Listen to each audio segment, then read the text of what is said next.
Hello everyone, good morning. Welcome back to my channel Everyday Uncut. তো আশা করি তোমাদের দুবাইয়ের ভিডিওগুলো খুব ভালো লাগছে।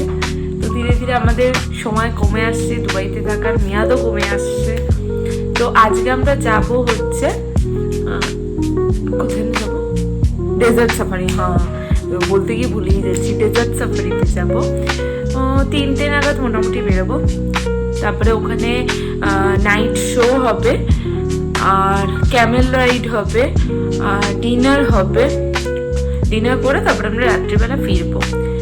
তো এখন একটু রিল্যাক্স টাইম। আমি একটু আগে ব্রেকফাস্ট করে এলাম। তো তোমাদের ব্রেকফাস্টের ভিডিওগুলো এখন আমি দিইনি, এরপরেই দেবো। কী কী খেলাম দেখো, ওখানে সব ধরনের আইটেমসে আছে। আমি যেগুলো খেলাম সেগুলো নিলাম। যাই হোক, বেশ ভালো লাগছে দুবাই ট্রিপ। তো চলো, আর 2-3 দিন, আর একদিন 2 দিনই আমরা আছি এখানে। তারপরে আমাদের কলকাতায় ফিরে যেতে হবে অ্যাজ ইউজুয়াল, হোম টাউন। তো চলো, তোমরা বরং আইটেমসগুলো দেখে নাও আমি কী কী খেলাম ব্রেকফাস্টের টাইমে। তারপরে একেবারে দেখা হচ্ছে যখন আমি বেরোবো। তার আগে রেডি হলাম, কি ড্রেস পরলাম, সবটাই তোমাদের সাথে শেয়ার করবো। আর আগের ভিডিওগুলো যদি ভালো লেগে থাকে, হেল্পফুল মনে হয়, তাহলে কিন্তু লাইক, শেয়ার, সাবস্ক্রাইব করতে কিন্তু ভুলবে না। সো গাইজ, আমরা কিন্তু আমাদের হোটেলের নিচে খেতে চলে গেছি ব্রেকফাস্টটা। আর মোটামুটি ব্রেকফাস্টের আইটেম দেখে তোমরা বুঝতে পারবে আমি লাঞ্চও করে নিচ্ছি হিসাব মতো, এত আইটেম খাচ্ছি। যাই হোক, মানে এত আইটেম, এত ভ্যারিয়েন্ট ছিল, তোমরা লোক সামলাতেই পারবে না সত্যি কথা বলতে গেলে। কেন কি বিভিন্ন ধরনের আইটেম ছিল, আর এগুলো খেতে খুব টেস্টি ছিল। কেন কি ওদের শেফ মেবি ইন্ডিয়ান ছিল, আমি ঠিক জানি না। কিন্তু আমি যা কিছু নিয়েছি, এছাড়াও আরও অনেক কিছু ছিল, ডোনাট ফোনাট অনেক কিছু ছিল আইটেমস। তার মধ্যে থেকে আমার যেগুলো পছন্দ আমি সেগুলো তুলে নিয়েছি। আর এই দারুণ একটা ঘুমের পর তারপরে এই ভালো খাবার খাওয়ার যে একটা মজা, সেটা কিন্তু আমি আরামসে অনেকক্ষণ ধরে খেয়েছি। আমার বর তো আগেই খেয়ে নিয়েছে নেমে, ওর ঘুম তাড়াতাড়ি ভেঙে গিয়েছিল। আমি যেহেতু অনেকটা লেটে উঠেছি, মোটামুটি প্রায় ব্রেকফাস্ট একেবারে টাইমিং কমপ্লিট, কটা 11:30 বাজে, মোটামুটি 11টার মধ্যে ব্রেকফাস্টে ওরা কমপ্লিট করিয়ে দেয়। কিন্তু আমি নেমেছি 11:30 নাগাদ খেয়ে এই ব্রেকফাস্টগুলো খেয়ে নিয়েছি। তো চলো, আজকে আমরা বেরোবো, তার জন্য প্রিপারেশন নেওয়া যাক। আজকে যেহেতু একটু লেটে বেরোনো আছে, তো তাই জন্য অতটা চাপ নেই। তো আরামসে আমরা ব্রেকফাস্ট করে ওপরে গিয়ে কিন্তু ফ্রেশ হয়ে আমরা রেডি হয়ে নিলাম। সো গাইস, আমি কিন্তু রেডি হয়ে গেছি।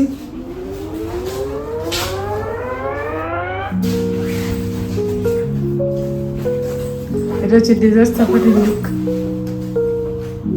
ये पैकेज में इंक्लूड नहीं है। अगर किसी को चलानी है तो उसके लिए एक्स्ट्रा पे है। 30 to 40 मिनट्स हमारी ब्रेक होगी वहाँ पे। उसके बाद हम लोग ड्यून बाइसिंग के लिए जाएंगे, लाइक सफारी करेंगे, डेजर्ट में जाएंगे ये गाड़ी में। 20 to 25 मिनट्स हमारी ड्यून बाइसिंग होगी। वहाँ डेजर्ट में आपको 10 से 15 मिनट पिक्चर पॉइंट देंगे। उसके बाद हम लोग कैंपिंग एरिया में जाएंगे। कैंप में फिर belly dance, fire show, tanoura show, barbecue dinner और कैमरा राइड होगी। ओके, 7:30 को हमारा कैंप स्टार्ट होगा। 8:30 या 8:40 को हमारा कैंप खत्म हो जाएगा। 9:30 या 10 तक हम लोग होटल में वापस आ जाएंगे। कैंप में जो है वो सब आपके नॉर्मल पैकेज में इंक्लूड रहेगा। Only quad bikes and buggies जो है ना वो पैकेज में इंक्लूड नहीं रहेगी। ओके, वहाँ पे मैं आपको मेन्यू दिखाऊंगा, उसके हिसाब से जो है ना आप अपना बजट के हिसाब से या जो भी आपको पसंद है उसके हिसाब से आप लोग ड्राइव कर सकते हो, सेल्फ ड्राइव। बाकी सब कुछ आपके नॉर्मल पैकेज में इंक्लूड रहेगा। और कोई भी सवाल हो तो आप मुझसे पूछ सकते हो। फिलहाल अभी तो कुछ है नहीं, कुछ सवाल आगे रहेगा तो पूछेंगे। हाँ, मैं इस वजह से आपको पहले बोला कि जो मेरा पैकेज में है वो सब इधर ही है। इसमें छोटा छोटा चीज़ और भी आपको ज़्यादा मिलेगा, लाइक वो मीना टाटू, मेहंदी होता है, ये जो चीज़ है ना वो वहाँ पे कैंप में मिलेगा। बाकी एक्स्ट्रा चीज़ उसमें कुछ नहीं है, ना इससे कम होगा ना इससे ज़्यादा होगा।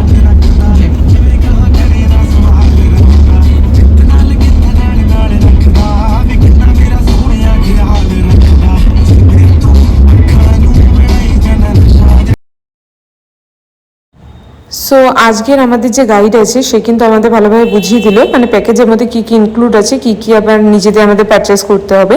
মানে ওখানে স্লেজ গাড়ি যেগুলো আছে, এছাড়াও যদি বাকি অ্যাক্টিভিটিস তোমরা করতে চাও সেটার খরচা কিন্তু তোমাদের নিজেদের। তারপর কিন্তু আমরা রওনা হয়ে গেছি। আর দূরে দেখো রাস্তাগুলো কি সুন্দর লাগছে, আর গাড়িগুলো পুরো লাইন বরাবর চলছে, আমার তো খুব ভালো লাগছিল। এখন তো আমরা সিটি প্লেস দিয়ে যাচ্ছি, এরপর যত আমরা এগোবো কিন্তু ডেজার্ট চালু হয়ে যাবে, তো সেটা দেখার জন্য আমি কিন্তু খুব এক্সাইটেড। তো মোটামুটি আমাদের যেতে 2 ঘন্টার মতো লাগবে পৌঁছাতে। প্রথমে আমরা ডেজার্ট সাফারির জন্য যাব না, প্রথমে আমরা যে স্পটটায় যাব সেখানে কিন্তু আমাদের স্লেজ গাড়ি রাইড আছে, যেটা আমি করব না। এছাড়া ওখানে ওদের যে স্পেশাল পাখি বাজ পাখি, তো ওই পাখিটাকে হাতে নিয়ে তোমরা ফটোস ক্লিক করতে পারো। এছাড়াও আরও কিছু কিছু মানে ওখানে একটা শপ আছে, সেখান থেকে তোমরা শপিংও করতে পারো। এছাড়া আমি ওখানে গিয়ে নর্মালি এক্সপ্লোর করেছিলাম, যেটা আমার খুব ভালো লেগেছিল।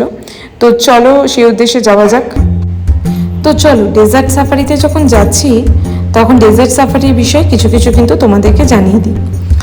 এই দুবাইতে ডেজার্ট সাফারি এখন হয় কিন্তু 4x4 গাড়িতে, মানে 4 হুইলার গাড়িতে ডুন বাসিং বা স্যান্ড বোর্ডিং এবং লাইভ বারবিকিউ ডিনার, এগুলো এখন আমরা গিয়ে কিন্তু মানে এনজয় করতে পারছি। কিন্তু আগে কিন্তু এইসব কিছুই ছিল না।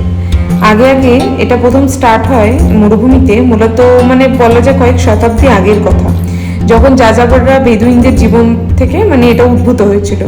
আদিবাসীরা কি করতো, উটের দুধ মাংস যাতায়াত ব্যবস্থার জন্য পুরোপুরি কিন্তু মরুভূমির ওপর নির্ভরশীল ছিল। আর তারা কিন্তু বাজ পাখি মানে ফ্যালকন বার্ড পালন করে শিকারে কাজ করত এবং তারা খোলা আকাশের নিচেই রাত কাটাতো। তো আগে কিন্তু পুরোটাই উটের মাধ্যমে বলা যায় ডেজার্ট সাফারি হতো। কিন্তু এখন যেহেতু অনেকটা প্রযুক্তিগত দিক থেকে উন্নত হয়ে গেছে, তাই জন্য আমরা গাড়িতে এখন ডুন বাসিং বা তোমার স্যান্ড বোর্ডিং এবং লাইভ বারবিকিউ ডিনার এগুলো কিন্তু ওখানে আমরা এনজয় করতে পারি। তো সত্যি কথা বলতে দুবাই সাফারি পার্ক আছে ওখানে একটা, তো যেটা কিন্তু খুব প্রসিদ্ধ, ওটা আমার নেক্সট ভিডিওতে আসবে, তো ওখানে আমি ওটা ডিটেলের বিষয়ে বলবো। এটাতে আমি সেটার বিষয়ে বিশেষ কিছু বলছি না। পার্কটা কিন্তু একটা স্পেশাল ব্যাপার আছে, ওটা কিন্তু পুরোটাই শক্তির উৎস হচ্ছে সৌরশক্তি, মানে ওরা পুরোটাই কিন্তু সান থেকে ওদের পুরোটা মানে কোনো ধরনের ইলেকট্রিক কিন্তু ওরা আলাদাভাবে ইউজ করে না। তো গাইজ আমরা এসে গেছি কিন্তু ডেজার্ট সাফারি করতে। চলো ভেতরে আমাদের ঢুকতে হবে, ভেতরে যাই।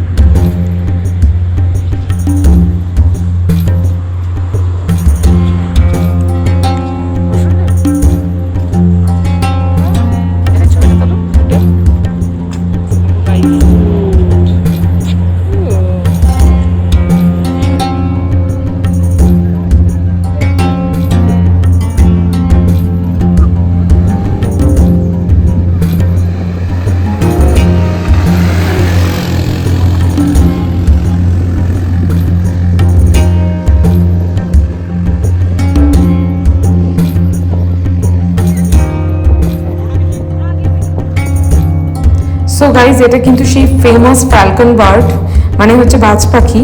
এখানে কিন্তু এটার বিষয়ে একটা রুল আছে, সেটা হচ্ছে ওটাকে যদি তোমরা কোনোভাবে মানে বিপর্যস্ত করবা বা ডিস্টার্ব করবার চেষ্টা করো, তোমার কিন্তু ফাইন দিতে হবে আলাদাভাবে, যেহেতু ওটা দুবাইয়ের একটা জাতীয় পাখি বলা যেতে পারে।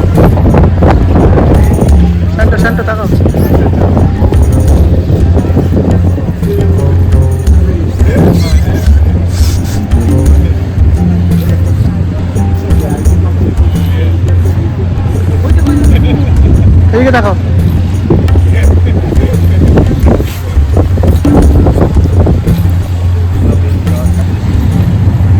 সো গাইজ আমরা ফাইনালি এসে গেছি ডেজার্ট সাফারি আগে, মানে এটা হচ্ছে তোমার Sharjah.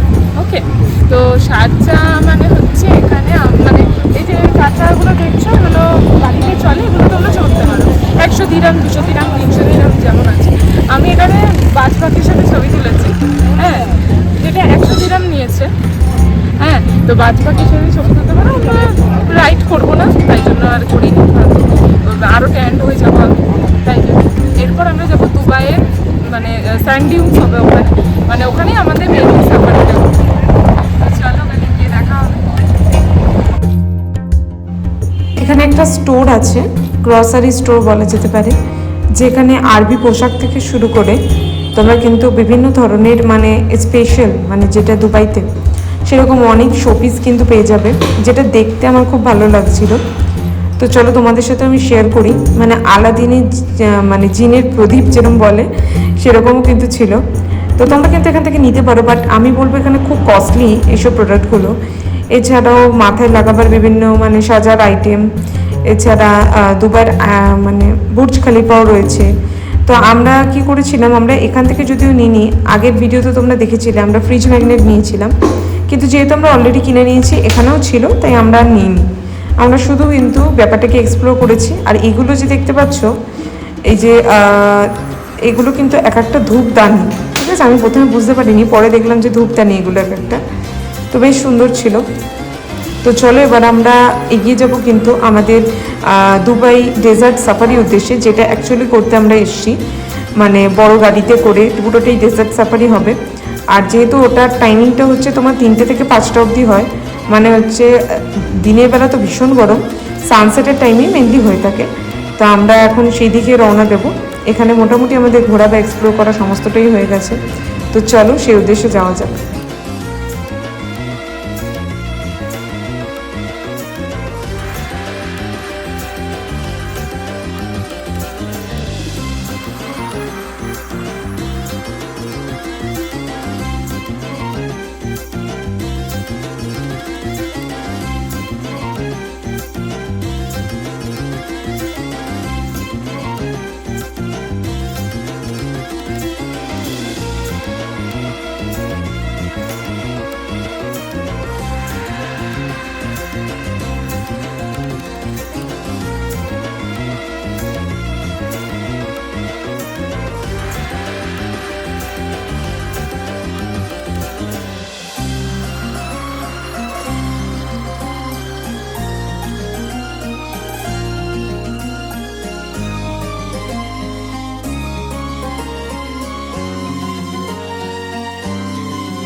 Mir kayak itu posa tahu.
से बाहर आ गए क्या?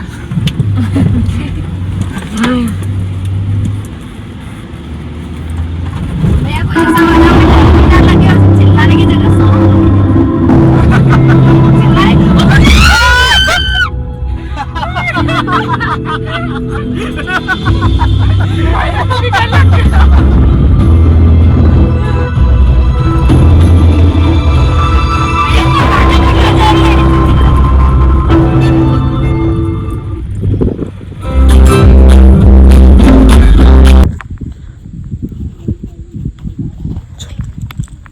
সো গাইজ আমরা এখন কোথায় আছি? মরুভূমিতে, ব্যাপক জায়গা। उधर से तो इधर जल्दी आना चाहिए था, इधर से लेट आके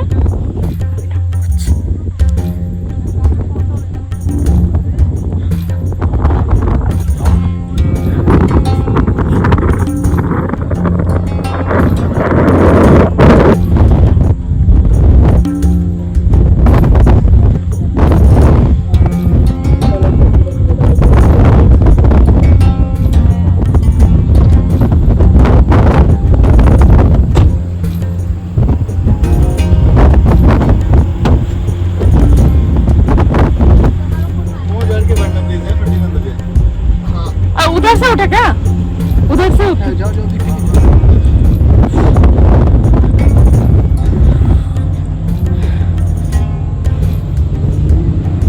बता दे।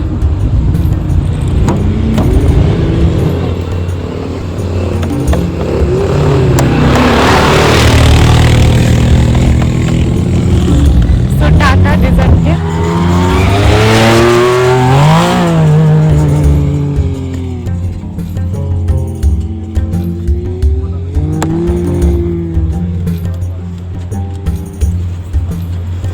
उधर से इधर जल्दी आना चाहिए था।